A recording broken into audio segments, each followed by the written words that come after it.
This is an iHeart podcast. Guaranteed human. Hey, everybody. The official Big Bang Theory podcast is back, covering seasons 3 and 4 of the show. Each week, host Jessica Radloff speaks with crew and cast members like Kunal Nair, Mayim Bialik, and Kevin Sussman. Hear about the Easter eggs you may have missed, behind-the-scenes stories, and how certain real-life relationships shaped some of the most memorable storylines. Watch the official Big Bang Theory podcast on HBO Max or wherever you get your podcasts. We've all tumbled down an internet rabbit hole trying to self-diagnose, and it leaves us more anxious than informed. Our feeds are full of wellness trends, but how do we know what's real, what's exaggerated, and what's just wrong? Health versus Hype from the American Medical Association breaks it all down. Emmy-nominated science communicator Trace Dominguez talks to doctors, influencers, and real people trying these trends, not to cancel them, but to understand them. Because when it comes to your health, who you listen to matters. So listen to Health versus Hype wherever you get your podcasts. Welcome to Stuff You Should Know, a production of iHeartRadio.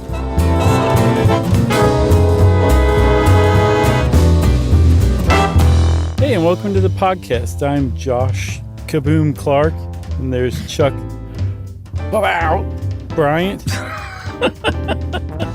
And Jerry's not here. She's a dud.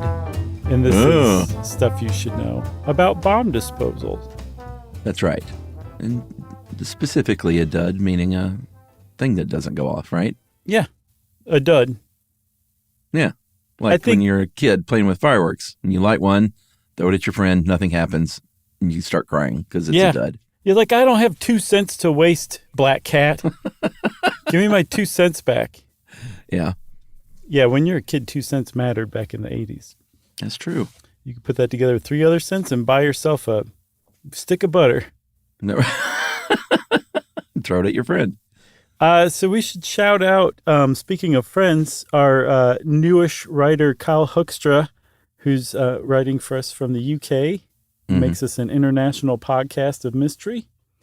And he helps us out with this one. It's a pretty interesting topic, if you ask me. And I don't remember where I got the idea, but it's been on the list for a little while, and I finally pulled the trigger mechanism on it. Oh, wow. You're on a roll today. I guess so. That's one way to put it. Had you just seen The Hurt Locker or something? I've never seen The Hurt Locker. Really? Yeah. You should check it out. It's a great movie. Oh, I know. I've heard nothing but good things. I just have not ever gotten around to seeing it. I'm not crazy about war movies. The last war movie that I saw that I really liked was probably Uncommon Valor. Well, oh, wow. So you like terrible war movies? No, are you crazy? That's one of the best war movies of all time. Oh, okay. You don't like Uncommon Valor? I mean, I liked it as a kid in the 80s, but I mean, it was very much that. I don't think it's regarded as one of the great war movies. You don't think it'd hold up now, huh? Well, I mean, I think it would hold up as an 80s war movie. I mean, who was the guy in it? Gene Hackman. Randall Tex Cobb. He was. Patrick Swayze. Yeah. Okay. Great movie. It was a great movie. Yes, but no, I haven't seen Hurt Locker. I from what I understand, it's about as accurate a depiction of how bomb disposal technicians or EOD technicians, explosive ordnance disposal technicians, I should say, for those who don't know the lingo, it's about as accurate as what they do is. Is that correct? I mean, I've never done that job, so I don't know. But judging from reading this, it seemed pretty spot on. Yeah. And I know that Catherine Bigelow makes a heck of a movie, so I'm in her corner no matter what. What else has she made besides Zero Dark 30? Well, she did movies. I mean, those two were kind of later in her career as far as like big time recognition. But she did a movie, a vampire movie called Near Dark back in the day. It was great. Oh yeah. And yeah, you should see that one too. That's the trilogy: Near Dark, The Hurt Locker, and Zero Dark 30. Yeah, vampires, bombs, and Osama bin Laden. So so we're talking about people who go near bombs, unexploded bombs, and try to disable them, try to defuse them, so that they can either be taken somewhere and disassembled, or they can be safely removed from an area where, say, there's a lot of people or real estate around, and blow them up in a much safer manner. They walk up to bombs that have not yet detonated, and they have no idea how or if or when it's going to detonate. And that is their job. That's who we're talking about today. Yeah, and that can be, a military personnel if it's in wartime or whatever. Mm-hmm. And that can obviously be a civilian bomb squad because bombs are not only wartime weapons, as we've seen with things like the Boston Marathon bombing. That kind of stuff happens on the streets of the USA and other places too. So you got to have cops at work, you got to have military at work, and they have all kinds of cool gear that just gets better and better. One thing Kyle points out is that, it's always, and we're going to talk about the history, but it's always been sort of a race of devising bombs that aren't, that blow up when they're supposed to, and then defeating bombs from blowing up, and then new technology, and then new anti-bomb technology. It's just sort of back and forth. What's horrific is that when new bomb technology comes out, like they don't know until after somebody's died, essentially. That's often the case. That's how the bomb's gone off. Right. But often it's like if it's booby trapped, a new kind of booby trap, that probably means that they found out the hard way that there's this new style of booby trap. That's the kind of job that these people have. Yeah, and since I mentioned that, we got to throw Kyle some love because he inadvertently came up with his first band name for the show. Mm-hmm. Because in describing that back and forth of technology and racing against the bomb technology, he called it the pendulum of development, and I think it's a pretty good band name. Sure. What kind of music? I mean, that's got to be some sort of like emo, right? I guess. I could also see like trance or drone or something. Yeah, I could too. You're better at that than me. I should ask you. That's not true. That's not true, Chuck. Well, I feel like we each have our part. I generally recognize the band names, and you're always spot on at nailing the kind of music that it would be. All right. Well, let's move on. We'll both take the compliment. How about that? All right. Well, should we cover some of the history, I guess? Yeah. What was really surprising to me is that that bomb disposal really started back in England in the 19th century. The Victorian era. I think the 1870s really was when it started to take off. One of the reasons why is that Ireland was trying to gain independence from Great Britain, and one of the ways they did that was through bombing campaigns. So essentially, as you'll see, like you said, the pendulum of development, like situations, whether it's war or some sort of struggle or something like that, where bombs make an appearance, that leads to bomb development, and that leads in turn to bomb disposal development, right? And so that was, right off the bat, people started adopting this new technology at the time, dynamite, which is a stable form of nitroglycerin, into bombs. So now it was up to people who were in charge of disposing of these bombs to figure out how to do that safely. Like that's the kind of pendulum of development you were mentioning.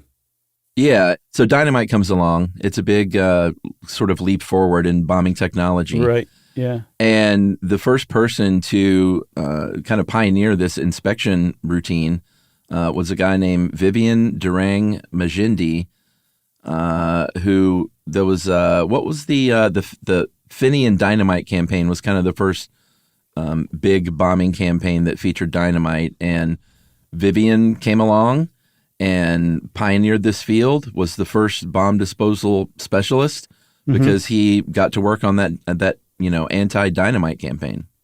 Yeah, and so when you think of bomb disposal, we probably should have said this at the outset, the job entails much more than just diffusing and disposing of bombs. There's also like finding bombs, there's identifying the kind of bomb you're dealing with. And so that's what Magendie was doing. It was really low-hanging fruit because it was such a new field. He would walk into the room and be like, yep, that's dynamite. And they'd be like, oh, good show, and he was like a celebrated bomb disposal expert. But he was also a very brave one, and he would not delegate dealing with bombs to anyone else below him. Like he took on the actual handling and attempts to defuse bombs by himself, and he was celebrated for that for sure.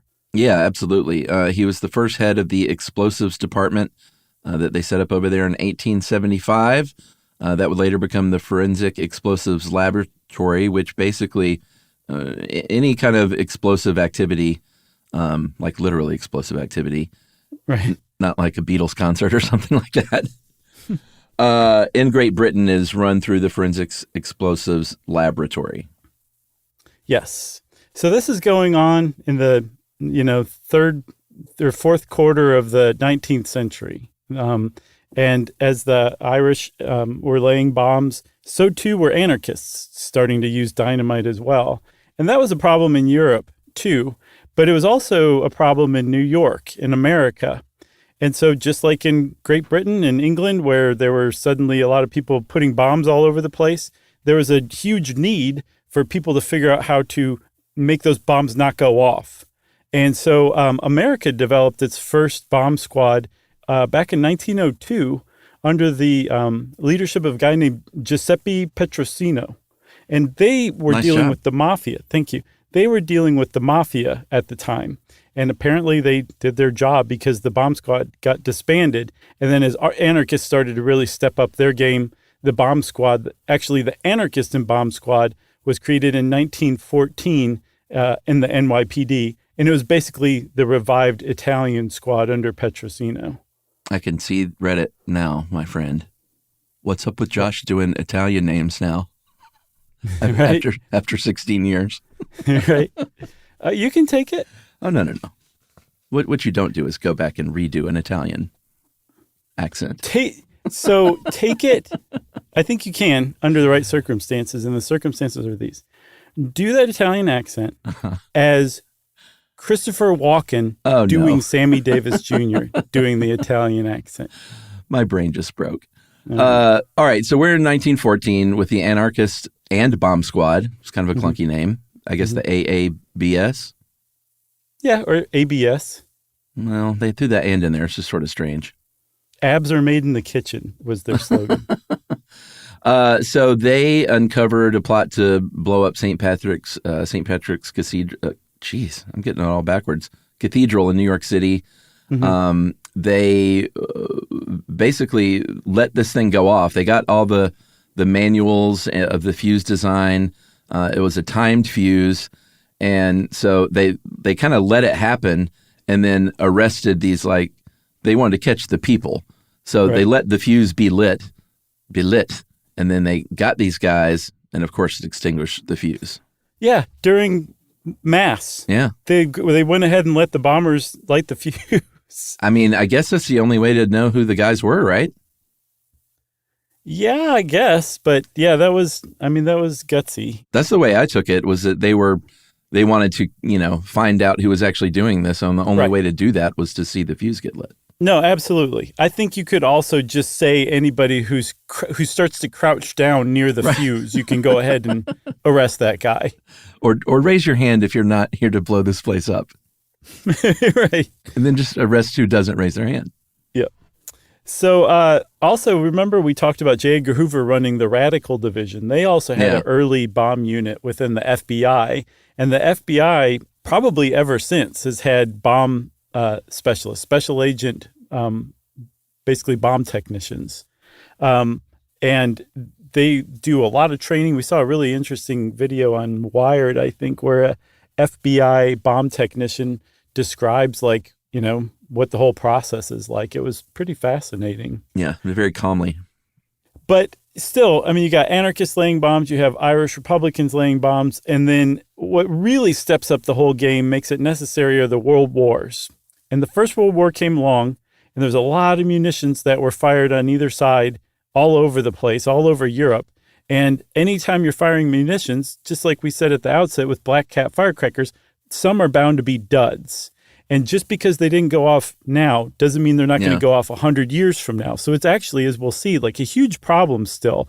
We covered it a lot tangentially in our landmines episode about how when bombs are, shot off in war, late in war, they can, kill people a century later, essentially. That was a problem in and of itself. And there were volunteer, usually Air Force for some reason, like soldiers, who taught themselves essentially how to try to defuse the bombs that were left over from World War I.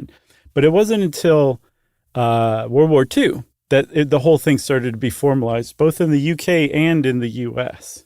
Yeah, the training that they had in World War I, the equipment that they had wasn't up to snuff. And I think it just sort of slowly built in everyone's minds that, like, all right, this is something we need to officially address. Where we're not trained up, we don't know what we're really doing, and so we got to correct that, because this is a big problem moving forward. And in 1940, Winston Churchill said, "We owe it to these brave men to provide them with the very best technical equipment." So equipment and training was really the way forward, especially after Germany's Blitz happened over the period of, about a year or two, because there were a lot of bombs dropped. And like you said, a lot, I don't know if we have an exact percentage of, I guess it depends on the war, but even today, like some of the more recent wars, I've saw numbers like 20-30% of bombs don't even go off. Yeah, so I saw those that things too. are just laying around waiting for, unfortunately, sometimes some kid or any innocent person to just stumble upon it. Yeah. And I saw something, I can't remember. I sent it to you, so maybe you'll remember. Either hundreds of thousands of tons or millions of tons of munitions were dropped in Europe. I don't remember. Okay, well, it was one of those. It was a mind-boggling amount. So if you think of 20 or 30% of that, like they're still there. They're still in Europe. Like those bombs, if they didn't go off, they would plant themselves 60 feet underground, waiting for some guy who like later was going to build a sports arena on the site to find it and hope that he didn't accidentally blow it up with his earth mover.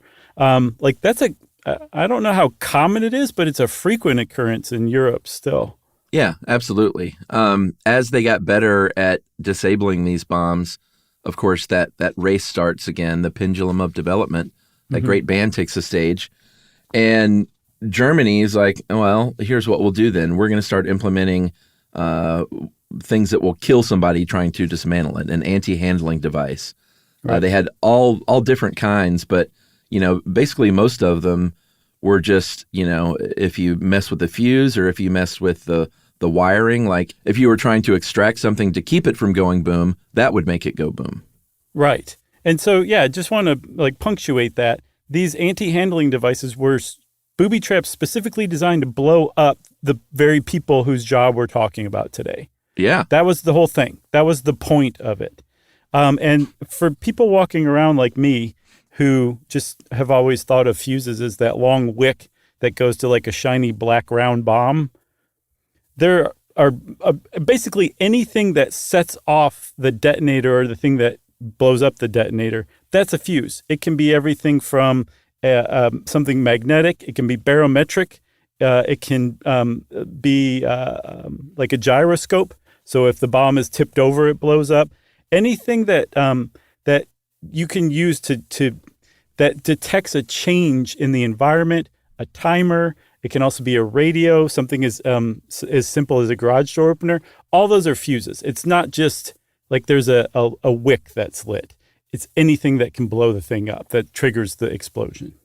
Yeah, so they started working hard again to try and counteract this by developing, new methods, new techniques to not only defuse bombs, but figure out what was sometimes literally making them tick.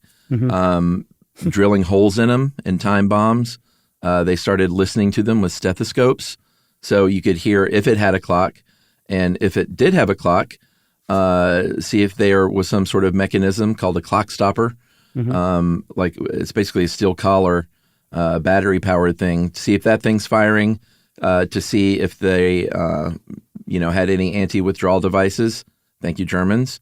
Boiling water. They started using water and steam early on to render either the powder useless or, right, as we'll see now, just flooding a thing with a lot of water very quickly can sometimes work as well.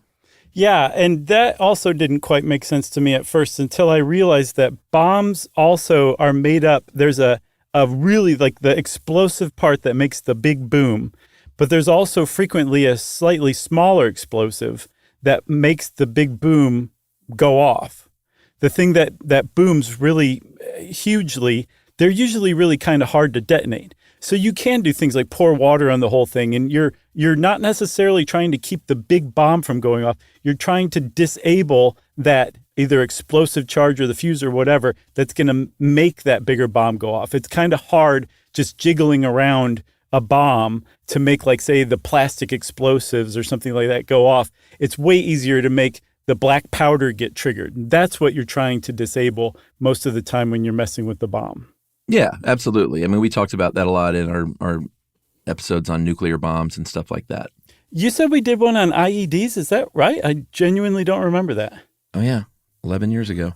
Wow. Okay. Full episode. Well, I'm glad you remembered. Oh, just we're talking about previous episodes. I think we should take a second here, Chuck, to correct ourselves. I don't know if you saw some of the emails come in, but we released our Genghis Khan episode as a Saturday Select. I think I chose it this past Saturday. And apparently in it, we say that when Genghis Khan was running around, there were 7 billion people on the planet, and 3 billion of them were Mongols. And that could not be farther from the truth. Apparently, we didn't hit 1 billion until the 19th century, and we're at 7 billion now. So we were so off that it doesn't even make sense what we were saying. And I can't believe we got it that wrong, but apparently we did. So sorry to everybody who's like, I can never listen to Josh and Chuck again after that. You said we I guess a lot. you wouldn't be listening right now. You kept saying we. Did we both say that in unison? Hey, man, if one of us said it and the other one didn't correct it, we're both guilty. Oh, okay. All right. Well, we're guilty of not taking an ad break, so we'll do that right now and beg forgiveness when we come back right after this.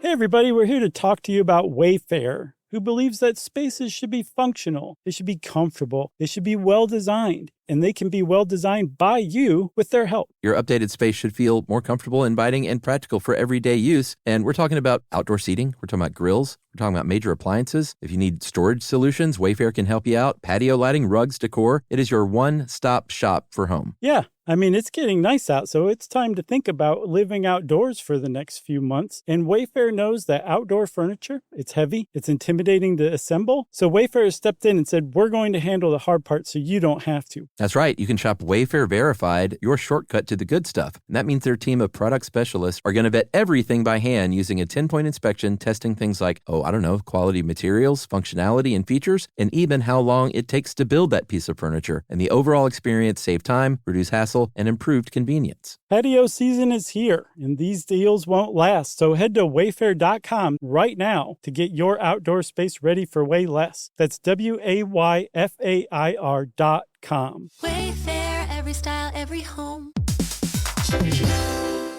Hey everybody, when you're at work, you never know when you're going to get interrupted, like when an office fire drill happens right in the middle of your presentation, or maybe construction is going on just outside your window. But with the Dell Pro laptop powered by Intel Core Ultra with vPro, no matter how many interruptions you have, your laptop won't be one of them. Yeah, with a battery that's optimized for the way you work and built-in intelligence that quiets distractions the moment you're trying to focus, your tech won't slow you down, even when you're getting bounced from an office you forgot to reserve. The Dell Pro, built for those who stay in the flow. Find technology built the way you work at Dell.com/Dell-Pro. Built for you. Everyone knows winter is the real mess maker. You don't need WeatherTech floor liners for summer unless you hit the beach and half the beach ends up back in your car, or the campsite dirt ends up in your trunk. Then you'd want a cargo liner, or a road trip goes sideways, lemonade spills, ketchup goes rogue, ice cream drips. Yeah, you'd be pretty happy about those WeatherTech seat protectors. So just to be clear, as the mud you're inevitably going to step in this summer, you don't need WeatherTech unless you plan on doing summer. Visit WeatherTech.com today.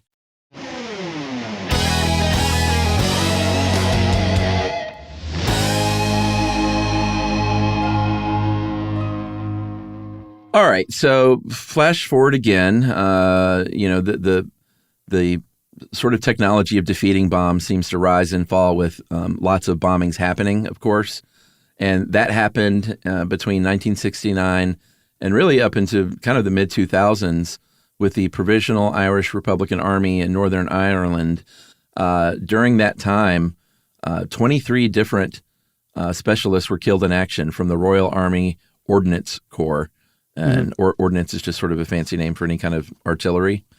But you'll hear, like unexploded ordnance and stuff like that a lot. And that's like a bomb that didn't go off.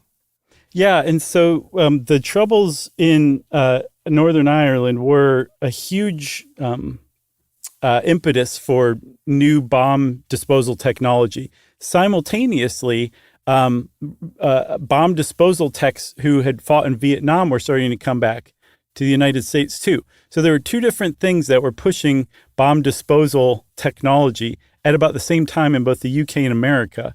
And what's interesting is this is the second time that it happened. Third time, actually. Remember, there was the Irish Republicans in the 19th century, followed closely by the anarchists in New York. There was the vets returning from Vietnam, and in the UK dealing with the troubles of Northern Ireland. And then in World War II, there was Churchill's push to train veterans or servicemen in World War II. And at the same time, the U.S. Navy was learning to defuse sea mines at the same time. So it's just strange to me that the U.S. and the U.K. have run in parallel in so many different times. Yeah, totally. So prior to 72, it was basically using your hands, like a human being dismantling a bomb with their fingies. After that, because of the new threats coming from all the bombs from the Troubles, they started saying like, hey, maybe, and the idea very much now is to try and do everything as far away from the bomb as possible, including the actual technician. Right. Obviously, getting the people out of there. But they did this by developing a bunch of new tools, one of which is called the pig stick. It was invented in 1971. And this is one of those that sends a water jet, a really powerful water jet, to try and just interrupt the circuitry and disable it. And they're still used to this day. Yeah, I saw one of these go off. It also took me a minute to figure out why they call it a pig stick. And then I remembered Anton Chigurh in No Country for Old Men. It's essentially, they're kind of saying it's the same thing as that. It's a charge that shoots water so forcefully that I saw it slowed down to 20%.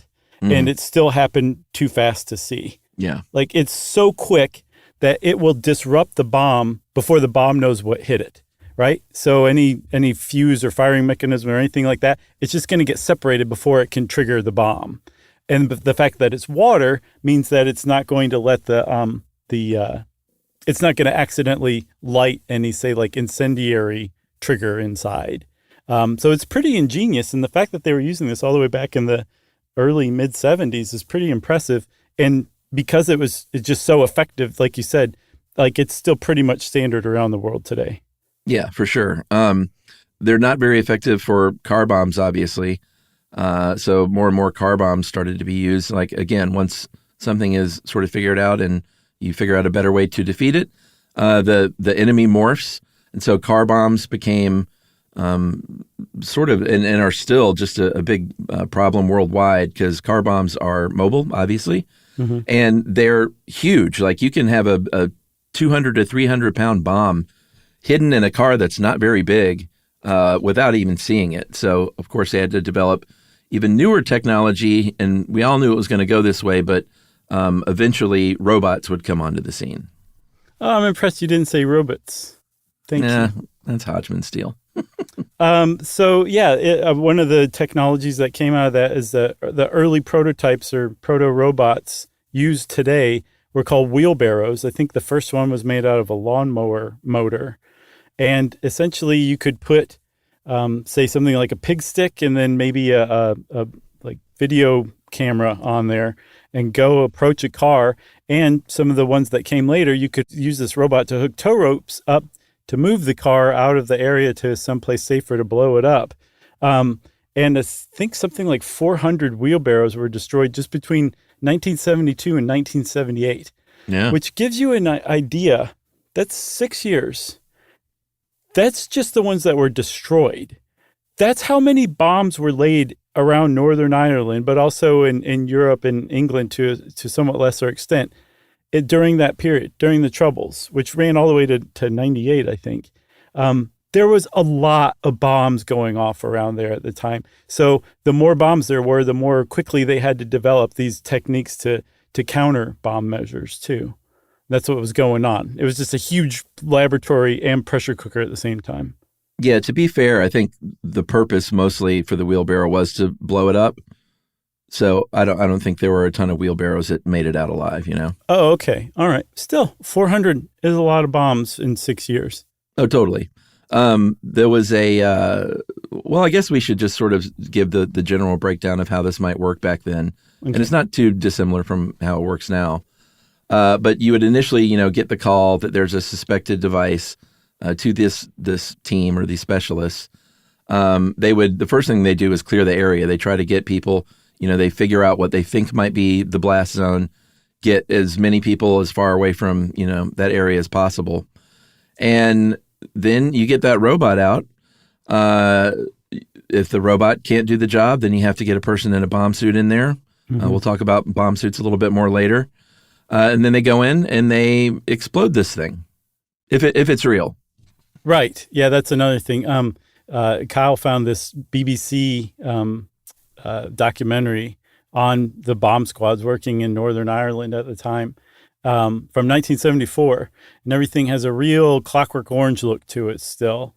But they find a hoax. But at the end of it, they're working on like a real live bomb. And they just have the audio of the guy who is now inside this building, trying to figure out what kind of bomb they're dealing with. And you just hear his breath, and it just gets like more and more quickened, and like it sounds not quite like he's going to hyperventilate, but he is breathing way harder than the normal average person does. And it's really just kind of stirring at the end there, especially for a 50-year-old hour-long BBC documentary. You should see The Hurt Locker then. If that turned you on? I don't know if turned me on is the right way to put it, but yes, I definitely noticed it. Yeah, it's an anxiety-inducing film for sure. It's very, very tense, as you would imagine.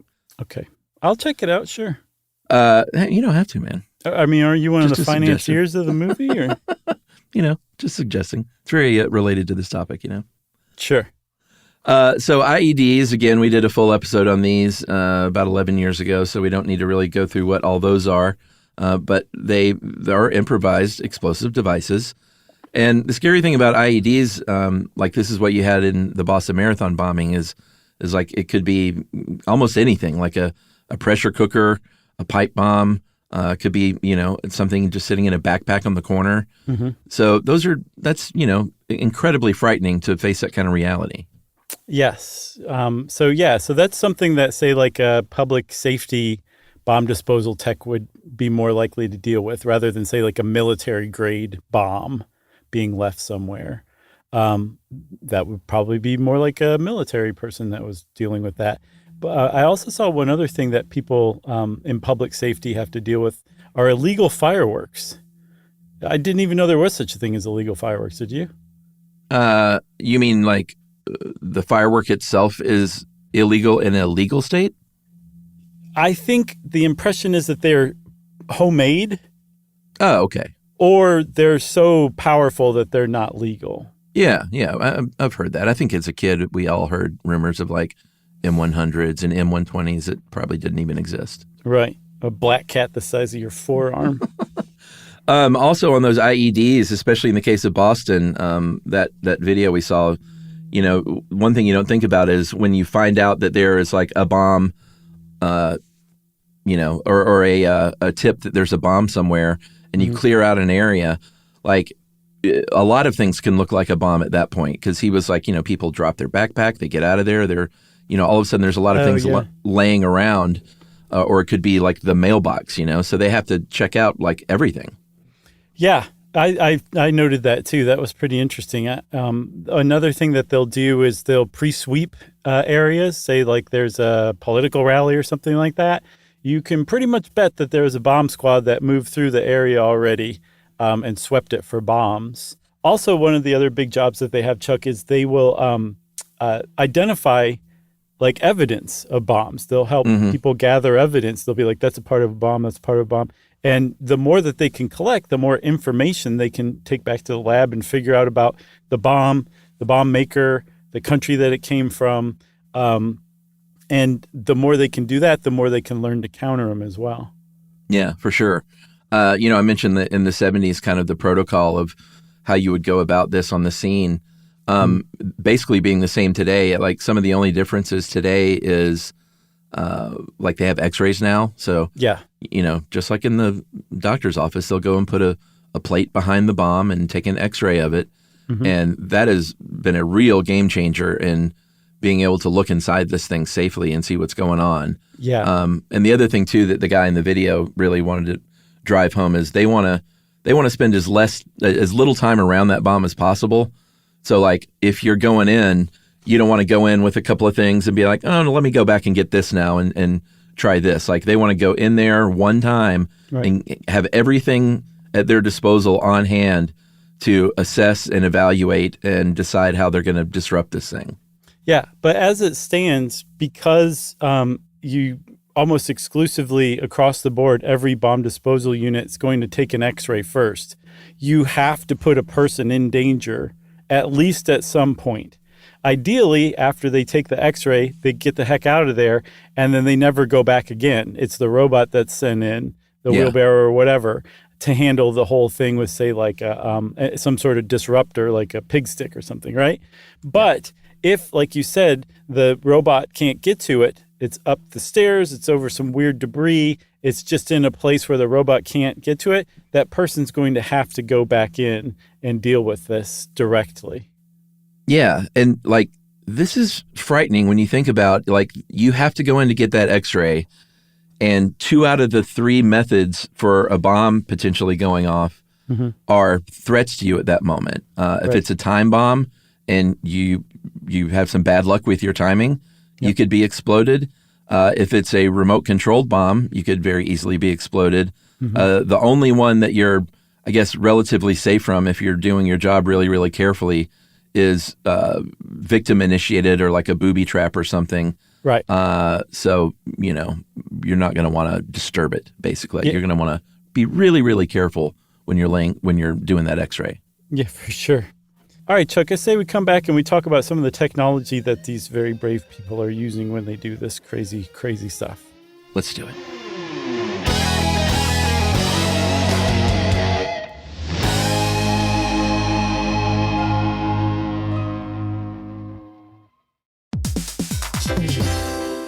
Hey, everybody. When you're at work, you never know when you're going to get interrupted, like when an office fire drill happens right in the middle of your presentation, or maybe construction is going on just outside your window. But with the Dell Pro laptop powered by Intel Core Ultra with vPro, no matter how many interruptions you have, your laptop won't be one of them. Yeah, with a battery that's optimized for the way you work and built-in intelligence that quiets distractions the moment you're trying to focus, your tech won't slow you down, even when you're getting bounced from an office you forgot to reserve. The Dell Pro, built for those who stay in the flow. Find technology built the way you work at Dell.com/Dell-Pro.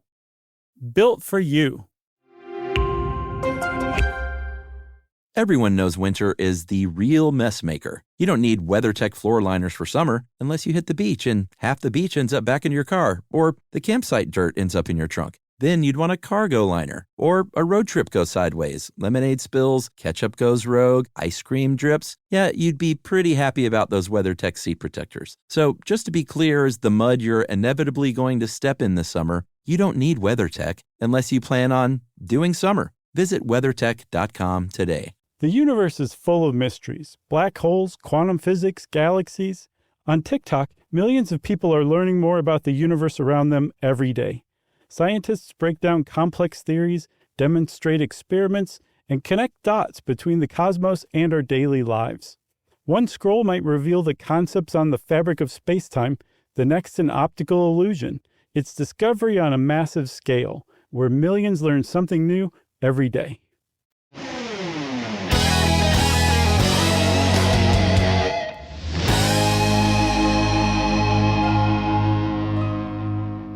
All right, man. So as we promised, we're going to talk about some of the technology that bomb disposal technicians use. We already talked about the robot, and we mentioned the bomb suit a little bit, but I think we can go into it a little more because they're fairly complex. Yeah, absolutely, and uncomfortable.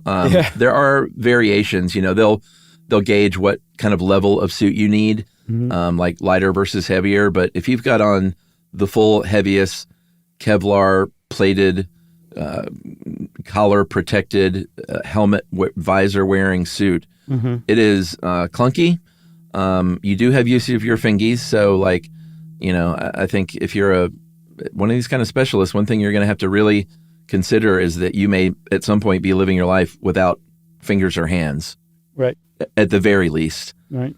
But they are fairly effective. I mean, they're pretty clunky, but like the heat is the biggest problem, especially when you're disrupting a bomb, let's say in the Middle East in the middle of summer or something like that.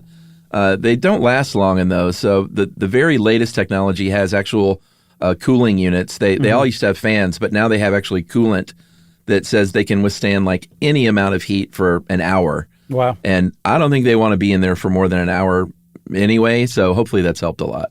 Yeah, one thing that I saw that a lot of them don't have, though, is like communication equipment, because you usually use radio and you can accidentally set off a bomb that's radio controlled.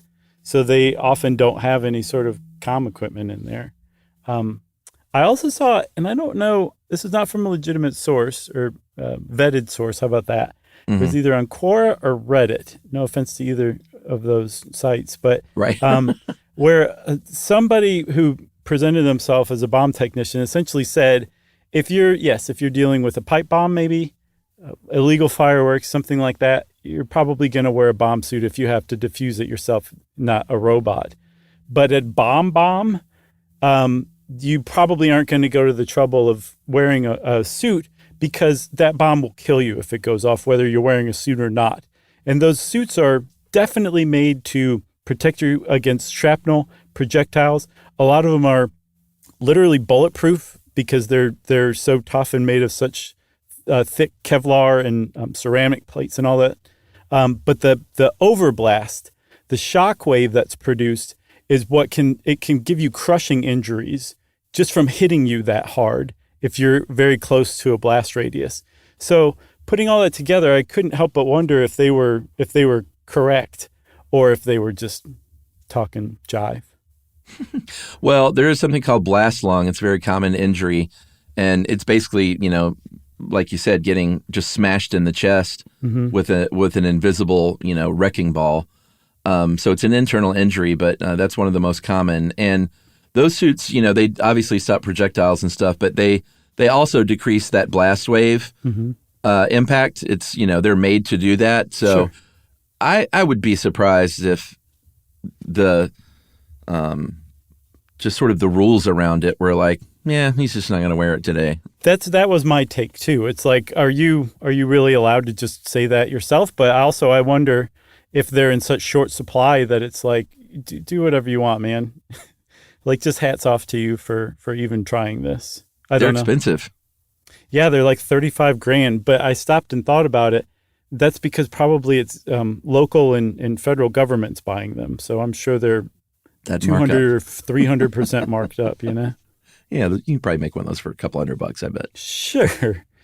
I also saw some of them have spinal protection so that if you're blown back by the blast wind, the actual wind that's pushed out from the blast, and you land on your spine, you're not automatically going to get a spinal injury. Oh, that's cool, because that guy in the video kind of indicated that the back was the least protected. I saw that. But this is on a site for a manufacturer of actual blast suits, bomb suits. Did you ever think they're just trying to sell you a suit, Josh? Come on. Maybe. Come on. Don't be naive. Yeah. It was a little kind of hokey. It looked like it was like a drawing of a tuxedo on the front of it. Yeah.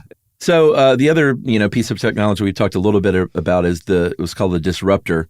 Those pig sticks are disruptors. There are all kinds of disruptors, from things that use sound to water. That bottler thing, I tried to understand what he was talking about in that video, but I was a little confused. So essentially, which one? The bottler? Yeah. So it's the same thing as the others, except the pig stick and the other one that shoots everything in like a V wedge. Uh-huh. It's not like a hyper located on a certain area. Oh, okay. It blows out in a circle. It's multi-directional. Again, the same key is it's spreading water and it blows up so fast that it can disable the trigger before it can fire. That's what disruptors do, essentially. Okay. There's also, there are bomb carriers that just sit on the back of a pickup truck. They're bolted to a pickup truck or a Humvee or whatever. Or a cyber truck.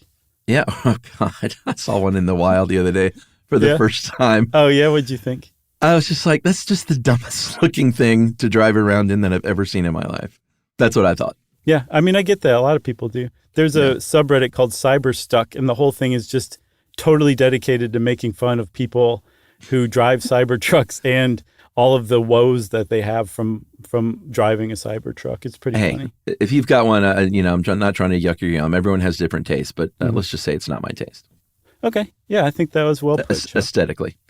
So these bomb carriers, like I said, it's kind of just a big, heavy chamber to put a bomb in to carry it somewhere else. Yes. And I think I've seen that some of them can hold up to 10 kilograms of TNT, the equivalent of that, right? Yeah. So you could put 20 something pounds of dynamite in this thing and blow it up. And the thing will be like, that's all you got? It'll like it belched or something like that. It's just amazing that we can make something that can contain that kind of violent force. Yeah, for sure. I'm just impressed by those things. One other thing that I saw that really stuck out to me is you would think that bomb disposal experts are paid like basketball stars, and they are not. The average bomb tech makes about $50,000 a year in the UK or the US. Oh, yeah. That's wrong. Yeah. Okay. Just wanted to go on record as saying that I support bomb techs being paid through the roof. Oh, yeah. I mean, it's just another example of job you do doesn't necessarily equate to money you make. Right. As far as the fairness scale goes. Yeah. So unexploded ordinances, I keep saying ordinance, it's ordnance without an I. Right. It's hard to say that right for me. But like we said, those are bombs from past wars that have not gone off. I think you already mentioned that World War II has a lot of these still scattered across Europe. Mm-hmm. And these are really dangerous because, these things degrade over time in every way you can imagine, from the fuses to the primers to, parts rusting out and stuff like that. So it's literally sometimes a bomb just waiting to go off, and you never know when that might be. Right. And this happens. I mean, sometimes it goes off and kills people. As recently as 2023, I think. In that 2010 incident, it was in Germany. Three bomb techs were killed in that explosion. Yeah. And again, this is World War II ordnance. Imagine being a pilot who drops a bomb. It doesn't go off. You go home. You return from the war. You buy a house in the suburbs. You have a picket fence, a family. You grow old. You die. And then 30 years after that, after you're buried, somebody comes along and that bomb you drop blows up and kills them. Completely outside of the context of war. That happens in Europe. Yeah, that happens all over the world. Yes, for sure. That's well put. Because, more recently in the 1970s, with the wars in Indochina, I think Kyle found the stat, 2 million tons of munitions were dropped between 64 and 73. And of the 270 million cluster bombs dropped, 30% may have failed to detonate. That's over 80 million cluster bombs potentially still scattered about that area. Yeah. And that's not including all the landmines that were purposely laid and not cleared too. Man, unbelievable. Yeah. And kids get killed by that. The kids in Iraq, I saw between 2017 and 2022, 519 kids were either killed or injured in Iraq from unexploded ordnance. And then the United States has its own stockpile problems too. I saw that we dumped millions of pounds of bombs. When the stockpiles got too big, and the stuff was getting old, they just dumped it off the coast in the east and the west. That's just how can that be allowed?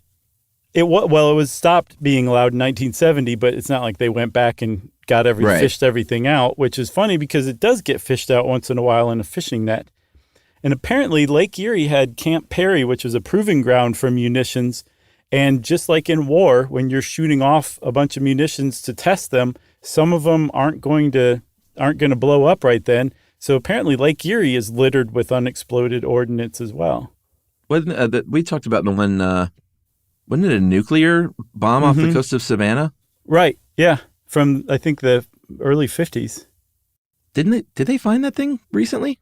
Yeah, I think they did, and they were like, it's too dangerous to move. We're just going to cross our fingers, if I'm not mistaken.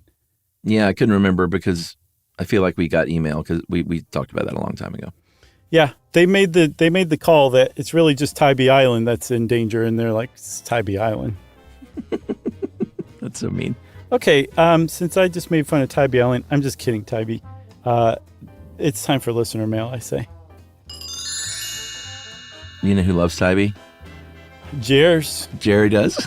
She's a Tybee person. And she's not here today, so she'll hear this when she, or maybe she won't, who knows? No, she'll be doing something else. All right, so you said listener mail, right? Yeah, I did. I'm going to call this, I have to do it, friend. I'm sorry, but I have to do this Minecraft correction. Oh, yeah. Okay. Because of the emails. And this is one where I just tried to tell you that wasn't right. And you stuck to your guns. Hey. Sure. Hey, guys. Been listening for almost as long as I played Minecraft. A little over a decade. Josh repeated the point that there is one seed per game copy. But Minecraft has more to offer than you think. You can make as many worlds as you want concurrently and even pick your seed. It's gotten so popular that entire websites are dedicated to seed sharing. That sounds gross. If someone finds an interesting seed with something like an island inside a volcano close to your spawn point, they will often share the random string of characters that produce that seed so others can generate that same world. There was also a sarcastic comment made about kids learning that the ancient ones built underwater cities. I don't think it was sarcastic. I think it was a clever quip, probably. Sarcastic's not the word. It's sardonic. It was sardonic. Oh, okay. But this is actually true, guys. Tons of ancient settlements in real life are currently under the water because the coastline changes over time. We tend to build near bodies of water. Absolutely true on both counts. Thank you for that. That is Nathan. Nathan, that was great. That's pretty awesome. You've been listening to us about as long as you've been playing Minecraft. That is high praise as we take it. And thank you for so gently correcting me, even though I got it so wrong. That's okay. If you want to be like Nathan and gently correct us, we're always up for that. You can send it via email to stuffpodcast@iheartradio.com. Stuff You Should Know is a production of iHeartRadio. For more podcasts from iHeartRadio, visit the iHeartRadio app, Apple Podcasts, or wherever you listen to your favorite shows.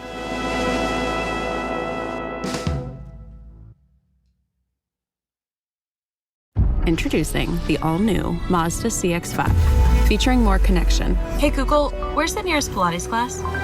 Safety that has your back. More discovery on the scenic routes. More passion in the details. And more control in changing weather. The all-new Mazda CX-5. More to move every side of you. See it in 5 films at MazdaUSA.com/5sides. Google is a trademark of Google LLC. Sequences shortened and simulated. Hey, everybody. There's a lot of noise in the business world today. Leaders like you need clear insights from professionals you can trust. Navigating Beyond the Expected is a new podcast from Truist Securities featuring conversations with investment banking experts at the center of financing deals in manufacturing, healthcare, entertainment, and more. It's practical advice for leaders who need to know what's coming next. Subscribe at truist.com/Beyond Podcast. Copyright Truist Securities Incorporated, member FINRA and SIPC. Making sense of the news is a full-time job, but it doesn't have to be yours. Not when The Guardian's new podcast, Stateside with Kai and Carter, does it for you. 3 times a week, journalists Kai Wright and Carter Sherman cut right to it, asking what's actually happening and why does it matter. Drawing on The Guardian's reporting, they provide perspectives on everything from sports to fashion and deliver it with clarity and context. Listen to Stateside with Kai and Carter, wherever you get podcasts or watch on YouTube. This is an iHeart podcast. Guaranteed Human.